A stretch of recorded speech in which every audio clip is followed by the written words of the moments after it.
جس نے گناہ چھوڑنا ہے نا، قرآن نے ایک بڑا شاندار اصول دے دیا، ان الحسنات یذہبن السیئات۔ جس نے گناہ چھوڑنے ہیں نا وہ نیکیاں کرنا شروع کر دے۔ نیکیاں خود گناہوں کو مٹا دیتی ہیں، گناہوں کو ختم کر دیتی ہیں۔ کیا بات۔ اب ایک شخص کا بیہیویئر یہ ہے کہ وہ کہتا ہے کہ میں نہیں چھوڑ سکتا۔ اگر وہ نہیں چھوڑ سکتا تو اس نے کوشش کیا کی ہے، کتنی اس نے اللہ تعالیٰ کے سامنے گڑ گڑا کے دعائیں کی ہیں کہ یا اللہ یہ میں چھوڑنا چاہتا ہوں، مجھے چھڑوا دے۔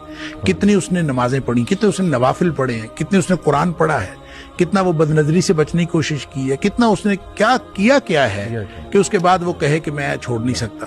اس نے اگر ایک بھی نیکی کی ہو، یہ ممکن نہیں ہے۔ دیکھیں، ایک ہے نیکی اور پھر نیکی کا رویہ، دوسری چیز ہے برائی اور برائی کا رویہ۔ نیکی کی طرف چڑھائی ہے، برائی کی طرف اترائی ہے۔ برائی میں بہت جلدی آپ چلے جاتے ہیں، نیکی میں اپنے آپ کو بڑا باندھ کے لے جانا پڑتا ہے، بڑا زور لگتا ہے، اپنے نفس کو پورا باندھ کے اوپر چڑھانا پڑتا ہے۔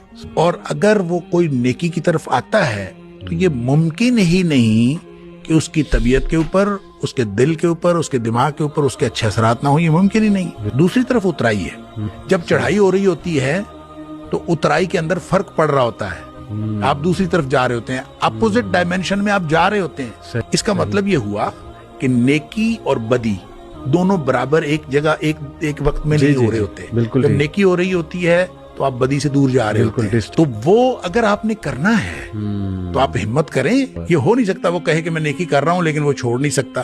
نیکی کرے گا تو وہ خود بخود اللہ تعالیٰ اس کے لیے وسائل پیدا کر دے گا، ایسے ذرائع پیدا کر دے گا کہ وہ نیکیاں اس کی برائیوں کو ختم کر